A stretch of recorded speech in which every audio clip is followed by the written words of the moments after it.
country is or not serving, but honoring Veterans Day today, we wanted to bring someone on that is special to us.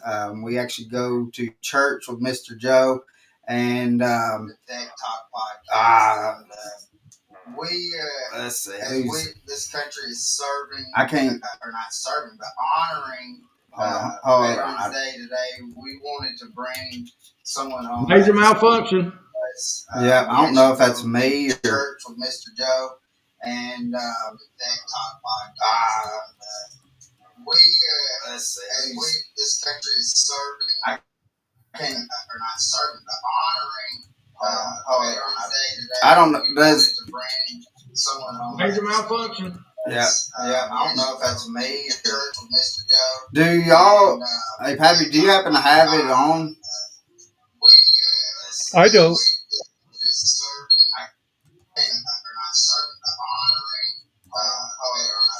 I don't know.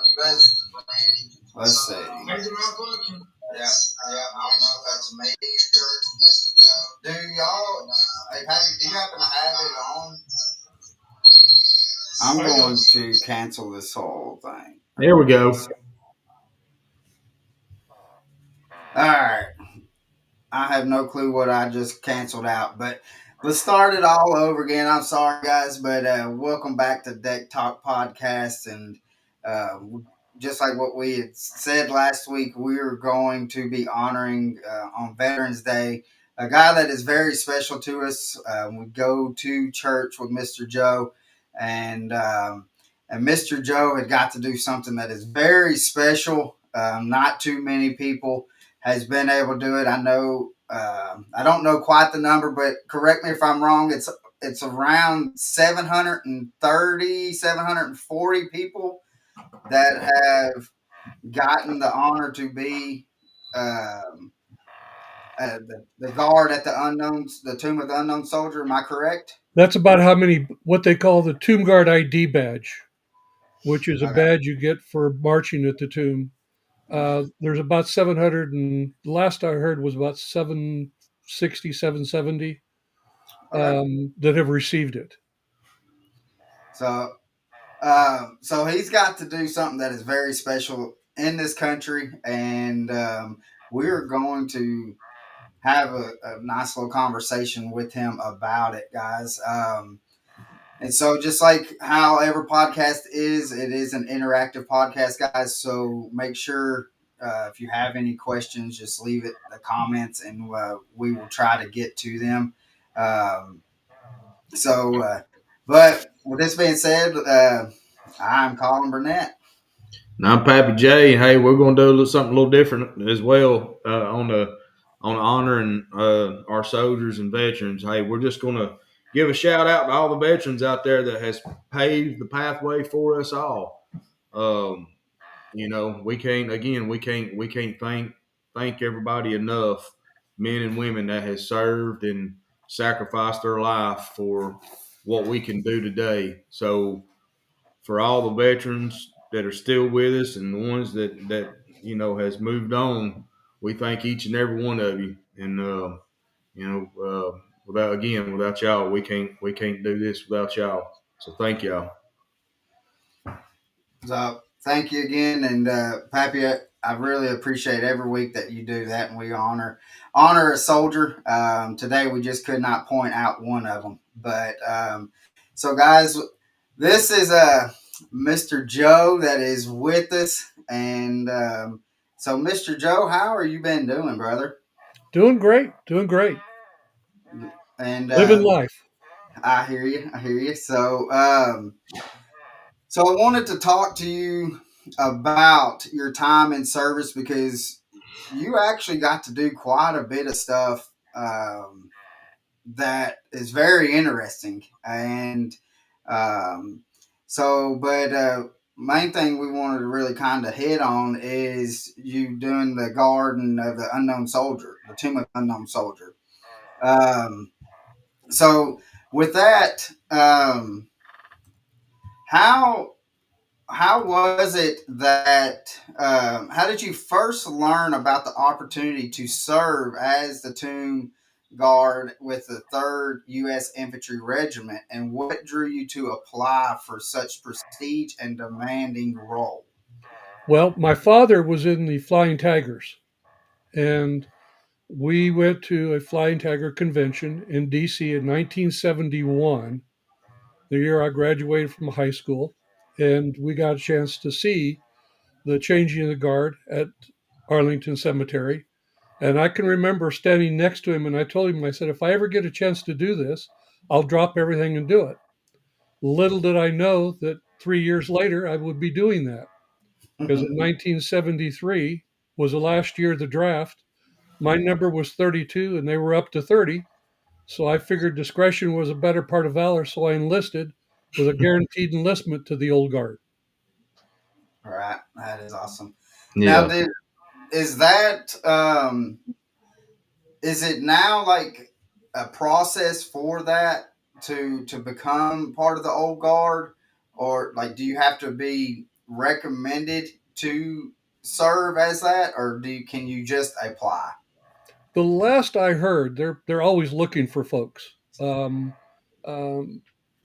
it's gotten to the point where a lot of the younger folk don't want to put in the effort that's necessary to really do the stuff that you do in the old guard, and so they've had a Right, hard time getting folks to really stick with it. I know when I was there and when I had the chance to go to the tomb, it was, come hell or high water, you were going to do it. You were right. going to kill yourself doing it, if nothing else. Last time I talked with a sergeant of the guard at the tomb several years back, probably 4 or 5 years back, he said that they invite several people down to try out. And he said within the first 2 or 3 days, a good percentage of them had already quit. And he Really? said it's lucky if they can get a couple of them to stick long enough to even get to the final area, because it takes about 2 weeks. They give you 2 weeks TDY, or temporary duty, to go from where you are to being a tomb guard. So So how long once you make it through the process and uh, all that you have to do to qualify to be a guard, how long do you serve as a guard? As long as your body holds out. And Okay. what I mean by that is that usually the problems you have is either with your ankles or your knees. I'm sure you have seen at least videos of the change of the guard where they click their heels. mhm. Hmm. Well, you don't always hit your heels the way you're supposed to, and I've got bone chips in both of my ankles on the insides because of not hitting the way I was supposed to. Mm. Mm. So then this is so here's a picture of Mr. Joe actually uh, doing the ceremonial walk and stuff. That is, and to me, when you sent me that picture, I mean, I was like, golly, that is amazing. I, I mean, I really, I never did serve. My dad, my grandfather served in World War II. My older brother served 24 years in the Navy. So I've always grew up with the respect for people that have served, and but with the Tomb of the Unknown Soldiers, it's always been something that I've always wanted to go see the ceremony, changing of the guard, and then when I seen that picture, it just kind of it warmed my heart to be able to see that. Um, but with that, um, how how long does it take for you to actually learn the ceremony process? Because I mean, it's everything is pristine. It's like machine work that y'all are working together trying to get through the ceremony. Correct? Well, there's a couple of different steps. First thing that you have to learn, or that we had to learn, and I don't think they do it quite the same now. But when you had your manual of arms, when you went from right shoulder to your left shoulder, and I'll kind of sit up a little bit. What we used to have to do is we used to have to put our elbow like this, and we'd pull like this, and the weapon, the M14 that we have, would be straight up and down. We would have to sit in the tomb guard quarters. If we were sitting, walking, doing whatever we were doing, that weapon had to be up and down, and we had to have our elbow right at our side. The only time that you didn't have to have that was when you were going to the bathroom or eating. Otherwise, that weapon better be up and down. So you got to the point where you had the muscle memory to be able to hold the weapon without any problems. And once you got that, a lot of people don't know this, but there's a catacombs underneath the amphitheater where the tomb is. And that's where the tomb guard quarters are. And back in the back part of the catacombs, they take the mat from the previous year and they put it down in the catacombs when they put the new mat up on the plaza for the guards to march on. So every year Right. they flip it. So you've got 1 year that you have a new mat, and then it goes down to the catacombs, and then it gets thrown away, etc. And that's where you practice is down in the catacombs, and you just go over it and over it and over it. And there's one little thing that they do. If you notice, when the guard starts marching, it looks like they're full stride right from the first stride. Right. And there's a term called stepping over the log. And you learn how to raise your foot up and then make that first step, and that's how you make it look like you're on full stride from your first step. And then you Yeah. learn different ways to where you flip the weapon, and it you know at one point when they're doing the inspection, the person that's being inspected takes the weapon and they hold it up and they flip it, and when they do, it's going this way and this way at the same time. So it's going in two different axes at the same time. That's And then you crazy. catch it and you come down to port arms.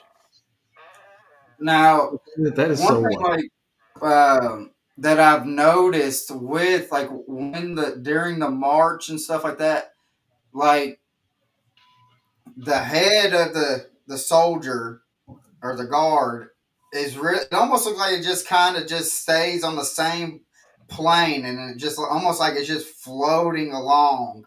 Um, Well, there's is a little that trick is to that that. intentionally? There's a little trick to that.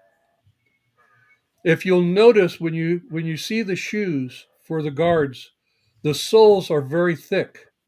They're probably about that thick. And Right. the reason is that you can glide when you have a thick sole. When you have a thin sole, you cannot glide. And you actually walk on the outside. You kind of use the outside of the shoe, the sole, and you kind of roll your feet when you march, and that helps you glide. Really, that's So, and interesting. that's the trick that they use.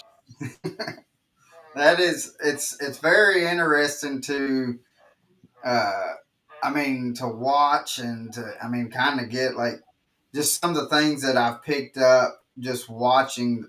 There's no telling how many times that I've seen it, and um but I just noticed, and I've never, you never see like anything bobbled or body or anything like that. But to me, I always seen it just seemed like the head was just kind of just floating. It stayed on one plane and just went. And so Well, I let you have a little secret. When I look at the picture that you just threw up, mhm, I can see four things in it that I would have rather not been doing at that moment. That right, to me was not the way it was supposed to be done. But everybody else looks at it and they go, "Oh, that looks like a great picture." But for me, I noticed four things in it that I could have yeah. done better. So um, to me, it's just it's amazing. So can you walk us through like the rigorous selection and training process? What surprised you the most about preparing to be the guard of the unknown soldier? Well, the process is that once you get the sergeant of the guard to say yes, that it's okay for you to do it, they then cut orders for you for TDY, temporary duty, and they do it for 2 weeks. And then when you go down there, of course you meet all the guys and you find out which relief you're going to be on. There's three reliefs. First relief is the medium height guys. Second relief are the high guys, the taller guys. And third relief are the short guys. And a lot of people don't know that. They think everybody has to be the same height, but actually it's we've got the short, medium, and then the high guys. And you get put into one relief or the other. And then once you're in that relief, the relief commander takes you and starts doing all the training. And they do it with other guards that are there, and they work with you, and they keep working with you until you get to the point you can do it the way they do it. Or if you can't do it, then you don't end up becoming a guard.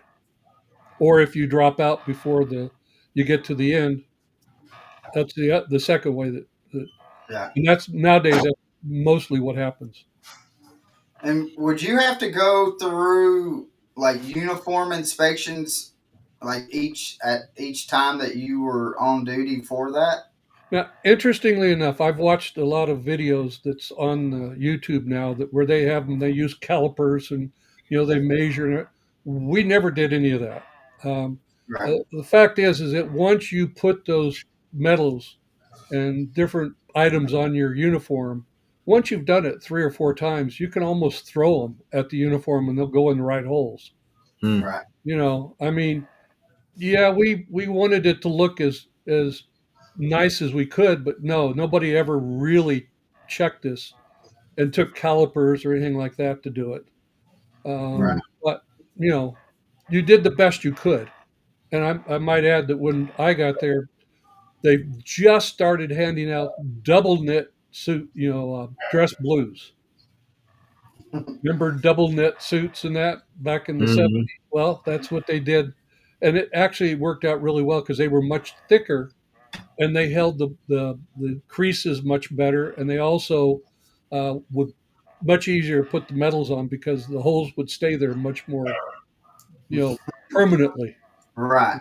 Yeah, yeah. Uh, Now, what was the most inclement weather that you had to guard in? Well, it was snowing. I mean, we Snowing. snow, rain, didn't make any difference. I have a picture somewhere that someone took of me with snow on my epaulets and up Hmm. on the top of my hat as I'm going back and forth across the mat. That's cool. and and how long, like in like inclement weather like that, are you? How long are you out on the will the ceremony? Because I know, like in the heat of the summer and stuff, they drop it down to like 30 minutes. So will they do that with? It's 30 minutes no matter what. What Oh, you do is you go in rotation. Depending on how many people you have in a relief, you're allowed to have 6 sentinels per relief, and then a relief commander. The relief commander does not walk on the mat usually. He's just there to relieve each time that you have a guard change. right, But the most I ever had was 4 sentinels. So we were on a half hour, off an hour and a half, on a half hour. And then you have night hours, which in the wintertime, the night hours are from 5 at night until 7 in the morning. In summertime, it's 7 at night until 7 in the morning. And those are 2 hours at a time. And then you do rotation the same way. You're on for 2 hours and then off for however many sentinels you have on the relief. And then from 7 to 8 was the time that they allow all the new guys to practice because the cemetery doesn't open up until 8 o'clock in the morning. But right. they'll get all the new guys. And we used to have a name for that, but I can't say it now. But we used to have a name for them, and they would be the ones that march from 7 to 8, and that's when you'd get out there on your dress blues because at night you just wore your Class A's, the old greens, as we used to Hmm. call them. That's Right. what you did your night hours. And your night hours, the only two rules you had was to not put the butt of the weapon on the plaza and not fall asleep. And unfortunately, I did both. And I think every sentinel that's ever been there has done both. Right. It's And just one of those things when from 3 to 5 in the morning when nobody's around and nothing happens. Right. You're going to close your eyes a little bit if you get sleepy, or you're going to put the butt of the weapon on the plaza, even for just a short period of time. Now, are y'all still marching at that time? Nope, you do No. not. You can walk around. In fact, I used to walk around and put my weapon on my shoulders and then just put my hands over my weapon, just sort of walk around like that, kind of rest my hands on my weapon. You did whatever, you know. Yeah, that's interesting. That is interesting. Uh, There's nobody there to really see you. Right, right. right. Well, I didn't know if you still had, if you still had to march, even though with no one there or not, Nope, Um, not during night hours. okay. Yeah, I didn't know that. That's That interesting. is interesting. Yeah. Um, let's see. Now, how What long how long did you guard for? The better part of a year. uh, now? What does a typical day look like for a tomb guard, from early morning preparation to the changing of the guard ceremony? Well, you're on one day and you're off 2 days. So you're on for 24 hours and then you're off for 48. During that 48 hours, especially on the second day, uh, the old guard, leastways when I was there, downstairs in one of the barracks, they had a number of steam machines, steam presses. Right. So you would take your dress blues down, and usually we had a couple of pair, and we take them down and you press them, you get them all ready, and then you have them ready for when you get picked up on the morning. You get picked up around 7:30 in the morning, 7:30, 7:45, and a bus comes, picks you up, and it takes you down to the tomb guard quarters, and you then change over around 8 o'clock in the morning to the new relief, and that's when all the old people, you know, pack up their stuff and they get on the bus and they go back up to the barracks, and then you get off and you bring all your stuff into the or take all your stuff into the tomb guard quarters, and you start your 24 hours. That is that's interesting.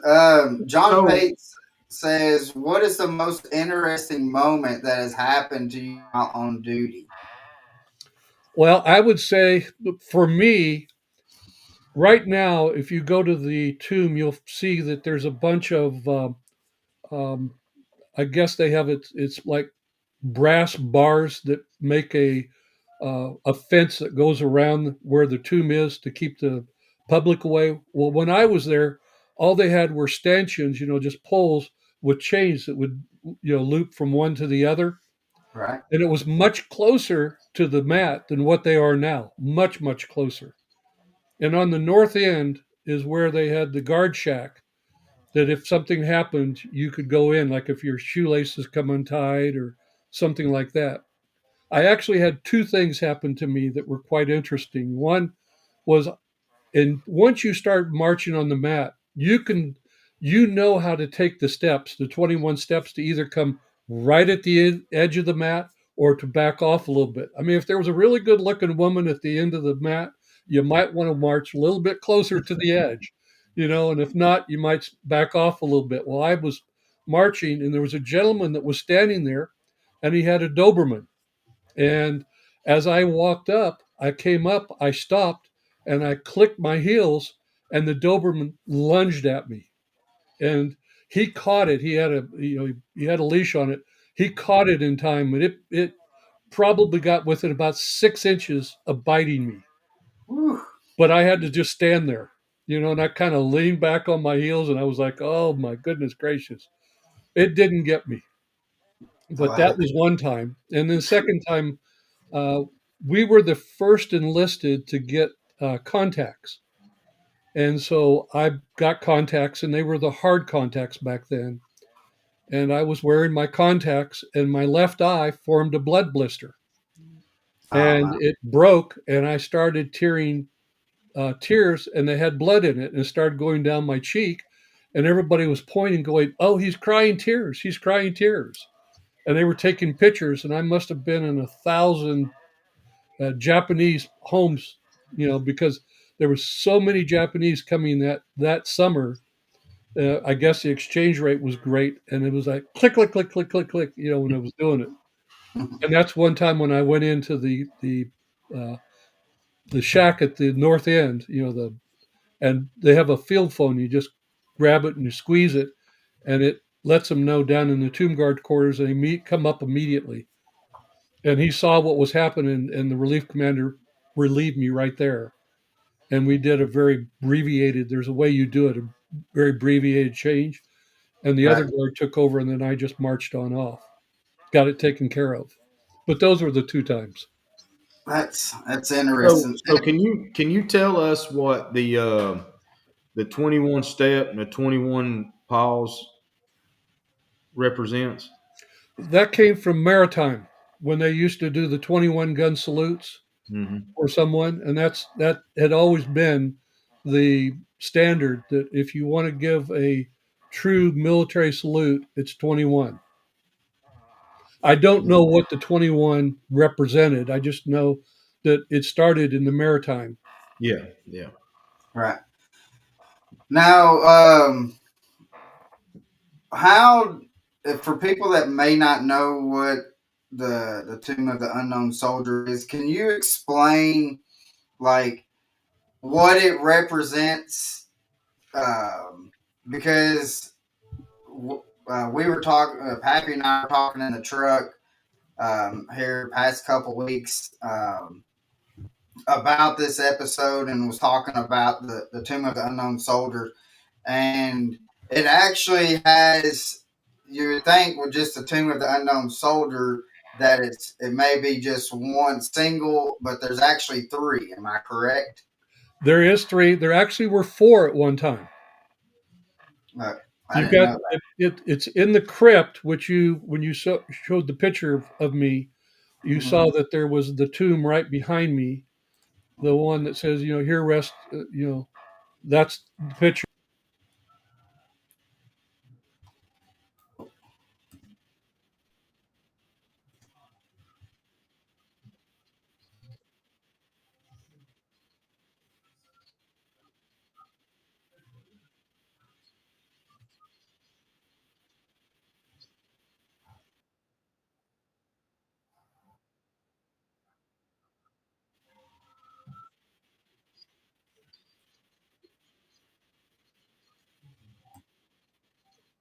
to grow on his gravesite.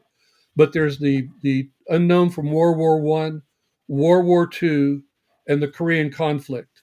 There was also one from Vietnam, but there was an article that was written in either a paper or a magazine or something about they thought that the unknown for Vietnam was one of three different people, and they mentioned that one of the people that they were talking about also came with a raft and a parachute when they found him.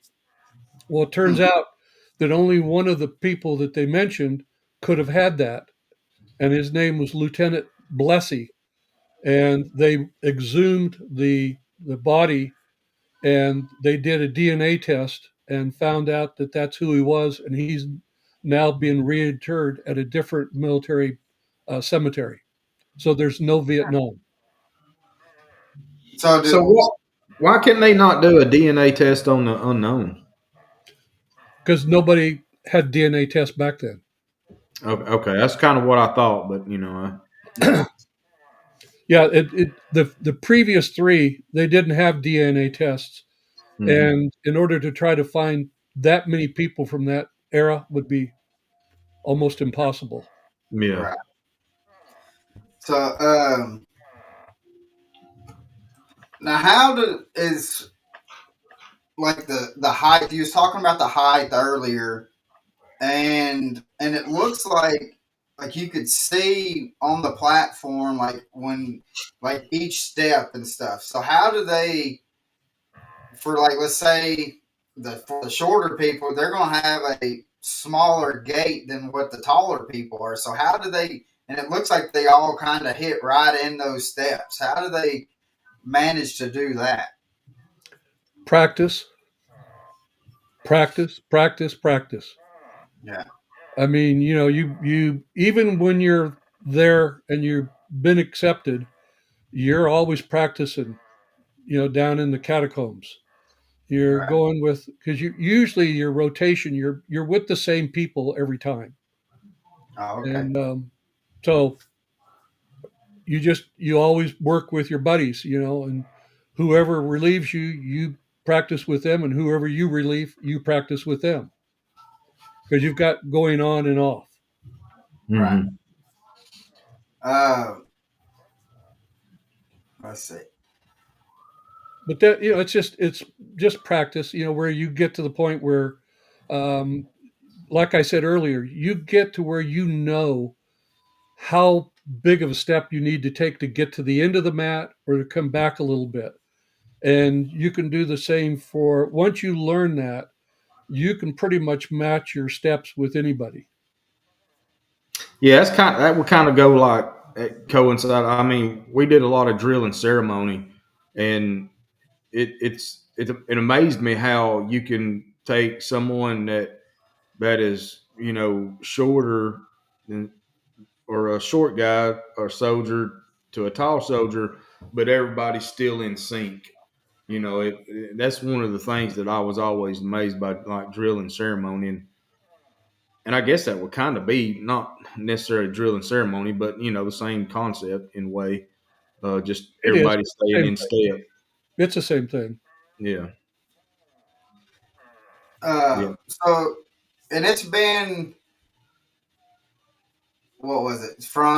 It's been over 80 years. Am I correct that uh, the tombs guards have stood guard of the unknown soldiers? If I'm Uh, not mistaken, I think it was 1936, 33. Well, it was in the 30s that it started. okay. I was thinking that it was early 40s. Um, well, so I think that's pushing I believe 90.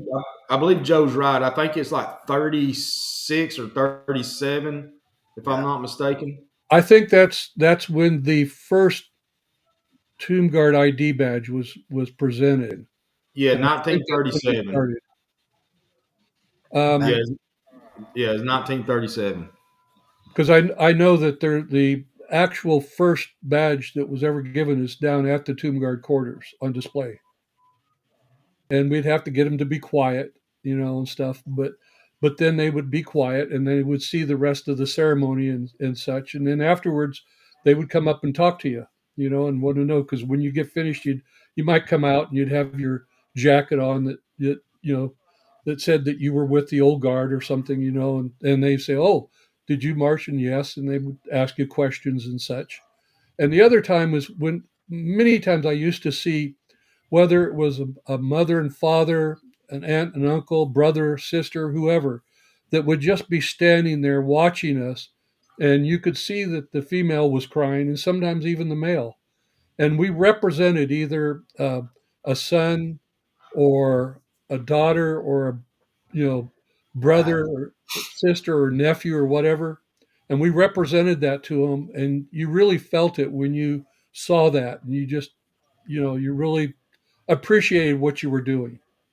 Yeah, Yeah, I can imagine that there's quite a few tears and stuff. It's a very emotional ceremony. So, um, yeah. That's a huge honor, man, to say the least. I might also add that there's a little tradition that when you do your last walk, uh, we wear white gloves, and we always spray water on them, and that helps grasp a little bit better because otherwise they're cotton, and on our slick. weapons they would slip. But usually, what we would do is once you do your last march and you get finished and you come off the mat, there's somebody standing there and they take your weapon and take it downstairs. And then you take your gloves off and you walk up and you find a female in the crowd, and you present your gloves to them and tell them that this is your last march, and that that it's a tradition that we give our gloves to somebody that's in the audience, and would they be willing to accept them on our behalf. And Oh, it's always a nice. very touching time for the person to receive it, and it's always touching for us. And then that evening, a lot of folks will, they have this uh, little piece of metal that they put out, and you can put your shoes on it, and they spray lighter fluid on it and then light them and burn up your shoes. I didn't Uh-uh. do that. I still have the shoes that I marched at the tomb with. So how was your last? Well, I was trying to wait, uh, but how was your last walk? Gee, I'll be perfectly honest with you. I don't remember it all that much because it was like it went by so fast. Hmm. All the other ones, it seemed like it took forever for them to go through. Like you're out there and you're just marching and you're doing what you're doing. I might also add that I was on the first guard change at one point when they were doing work for the plaza for 1976. They moved the guards from where we are up by the tomb down one level on the stairs that's in front of the tomb, and we had to walk all the way around in order to get there. And I was on the some of the changes that were there, and that was an hour at a time. And that's why, you know when you ask what was your last walk like, it was not any different than any other walk, other than at the end you just handed your gloves away and you realized that was it. And you were going back up to the company to do whatever it was. I ended up becoming a casket bearer in second platoon of honor guard company. Now, Oh, that's did cool. so? I mean, because I can imagine after doing it for a year, and it's all just kind of repetition of doing things that I could see to where that it was no different. But while you're doing that, did the public or the just regular civilians and stuff, did they did they pretty much all the time kind of respected what Oh y'all yeah, were oh yeah. The only time that they didn't was when you have young school kids, grade school kids that doing? kind of Right. cut up, or sometimes high school kids. But then you usually got them in line if it got too bad, and teachers always loved when you did it because that kind of shut them up for a little while. But Yeah. So how many presidents were you able to meet during your time on duty? well, Nixon and Ford was the two presidents that I had interaction with. And we actually got you sent me another picture. I'm going to put it up real quick. And can you talk about this picture, Joe? Nixon's departure. Um, Basically, what that is uh, it was back then. They had a red carpet that they would roll out in a couple of different pieces, and that's what the president would walk on going out to HMX-1, which is the Marine Corps helicopter, the Sikorsky helicopter. And we actually had rolled up one roll of carpet, put it on top of the second one to roll up with it, but it kind of got away from us and it rolled a little bit.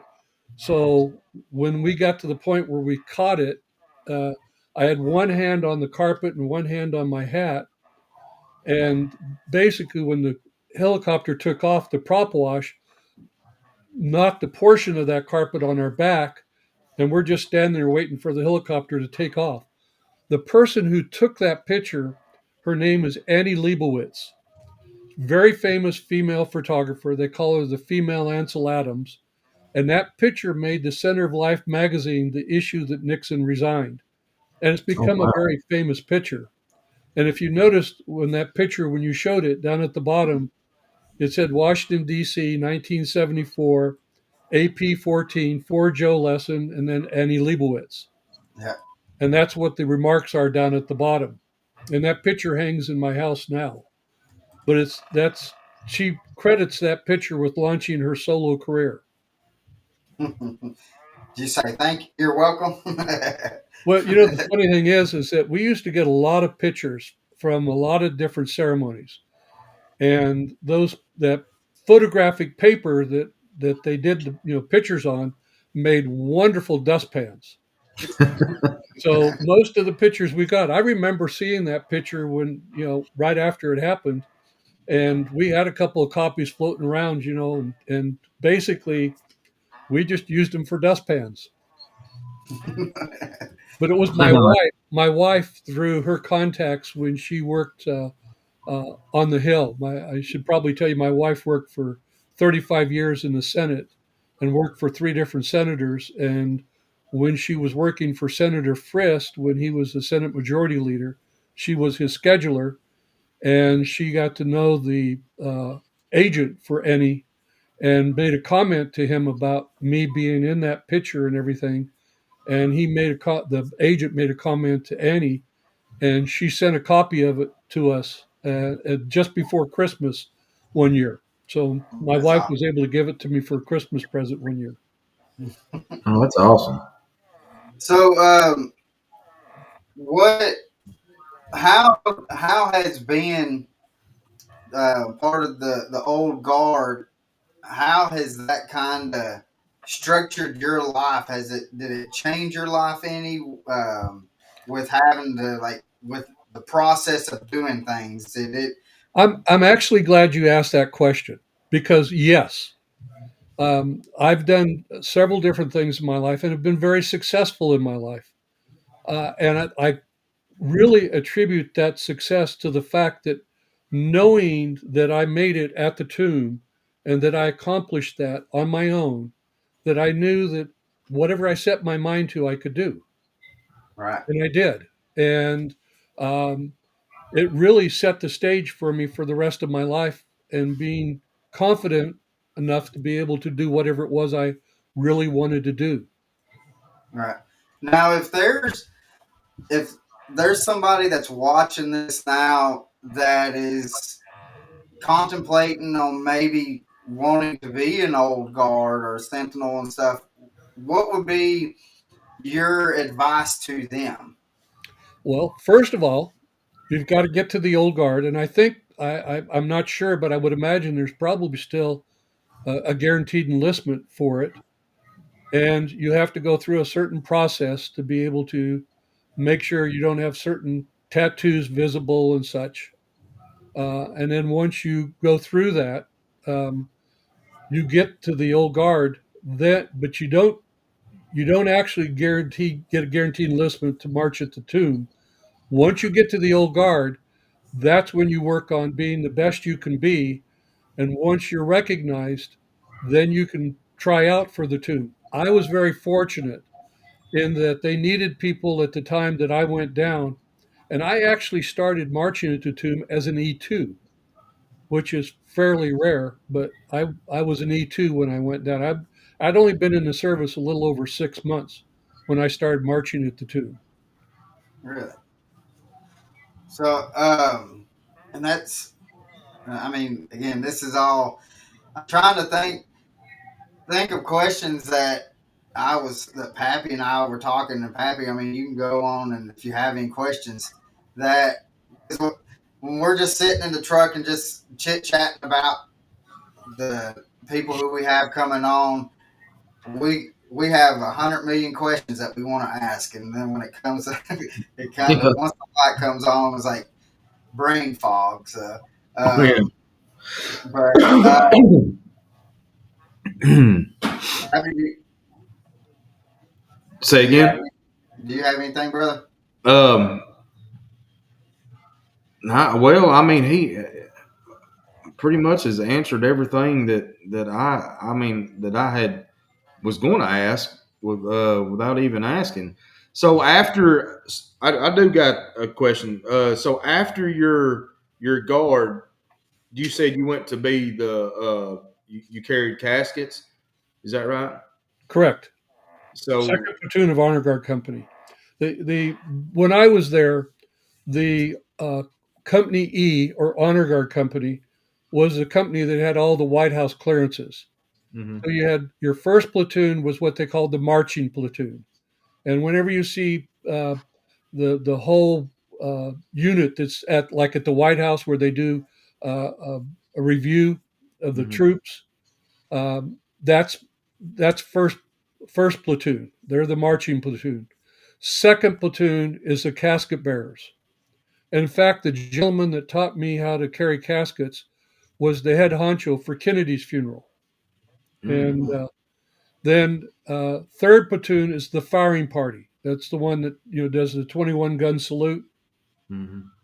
And then you also had the Army drill team that was part of Honor Guard Company, and you also have the Army color team, which is part of Honor Guard Company.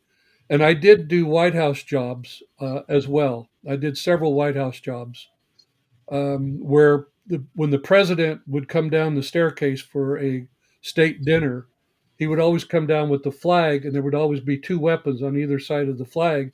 Well, I carried one of the weapons and would open doors beforehand, and then when it came time, we'd go upstairs, and that's actually how I got to meet President Nixon and got to know him on somewhat of a personal basis. And he was actually very funny and very personable when you got to know him because we would have to be up in the living quarters waiting for his wife to get ready. And, I probably shouldn't say this, but, like most women, they like to take a little bit longer to get ready.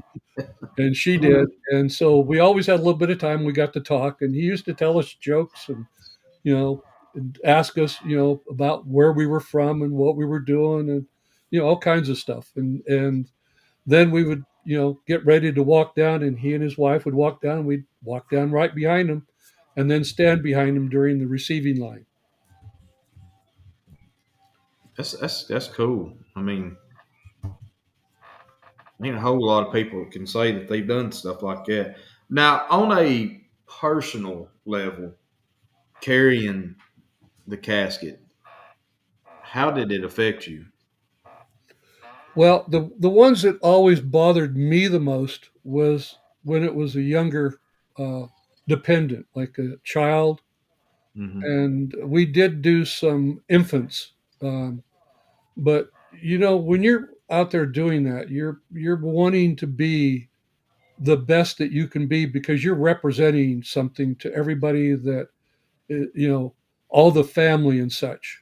Right. And so each time that you go out and you do it, you want to try to be the absolute best you can. I was what they called the solo in an 8-man team. Whenever the hearse would pull up, there would be the person all the way on the right hand side in the back. They would step forward and then step in and pull the casket out. That's what they called the solo person. That's what I was. I either did that or present, which was on the opposite side of the solo, is that whenever the flag would be folded, it would come back and they would grab it, hold it, and then take it, present it to the OIC, the officer in command, and then salute it, and then so I either did one of those two at the end. I That's had a staff sergeant that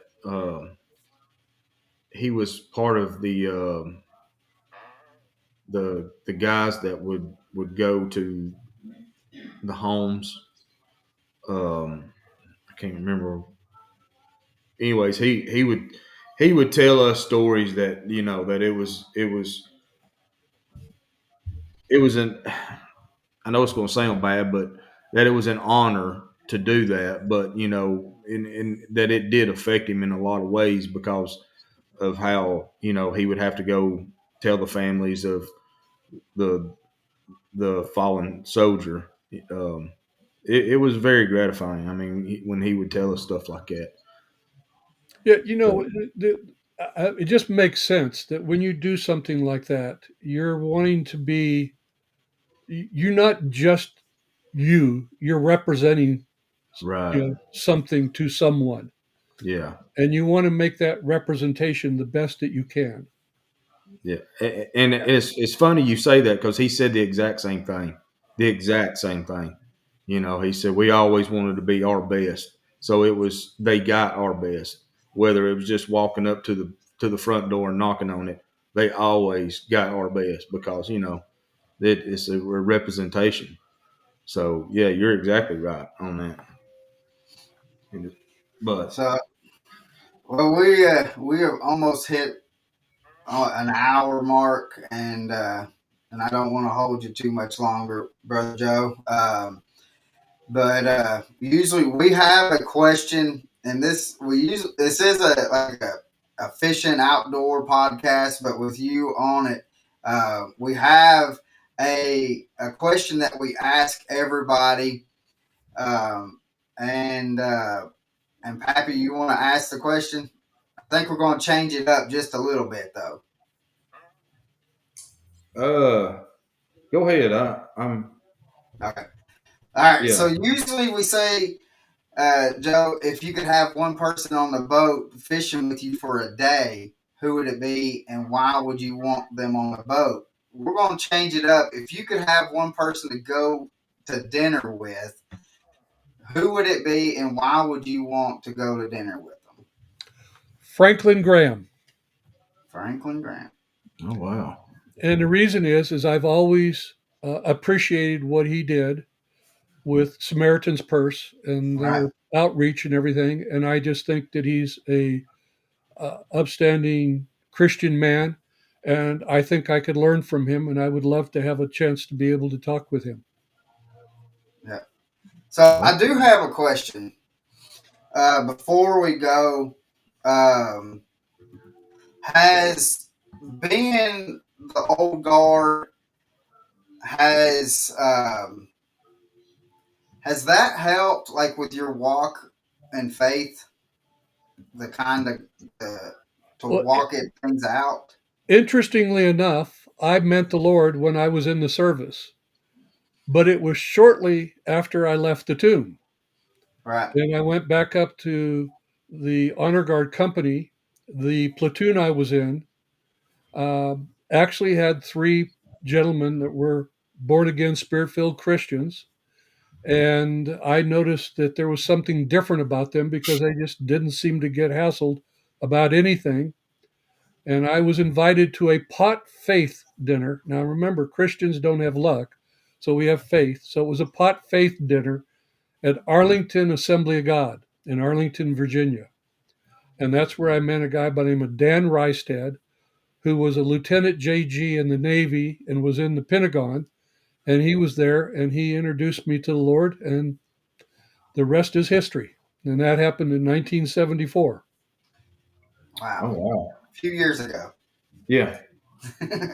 So yeah, I was wanting to ask that earlier, and then I kind of got sidetracked, and So you could because I say that know, the military, in a way, saved my life. yeah, Yeah. and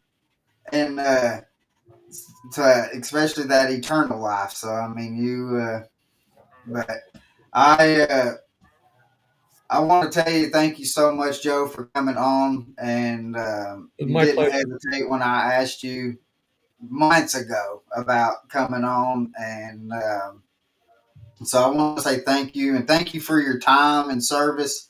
Um, I know you probably heard a lot and stuff about it, but we really mean it, and we know that we couldn't do this podcast and do what we really enjoy with going hunting and fishing and stuff like that if it wasn't for guys like you and Pappy to go out and serve this country and do what y'all had to do.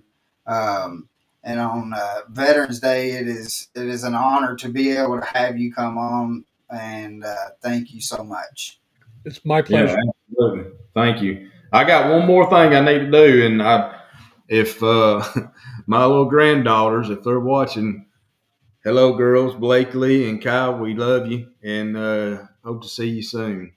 Well, one of them's fixing to have a birthday too, Yes, so sir. Yeah, yeah. Big so How old one. are they?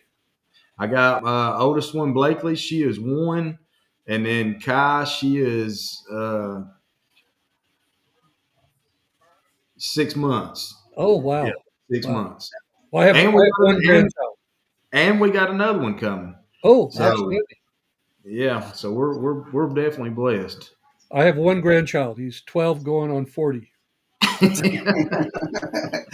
So, That sounds about right. but yeah, No, so he's actually a very good kid. Very good. Very Awesome. mannered. That's good. Maybe he'll follow in Grandpa's footsteps. So I hope he does better than I do. Well, that's all. That's all of us right there. so, uh, so guys, next week we're gonna have it's gonna be a real interesting episode as well. We are going to have Dakota from Savannah Bananas, the guy that everybody knows as Stilts. If you go and watch Savannah Bananas, he's the guy that comes out on the stilts, plays baseball on stilts, and but he is a huge fisherman and hunter. So we're going to get back into talking about fishing and hunting again next week. Hope you have a blessed day. And guys, remember, God loves you as if you were the only person in this world to love. And have a blessed day, guys. See y'all.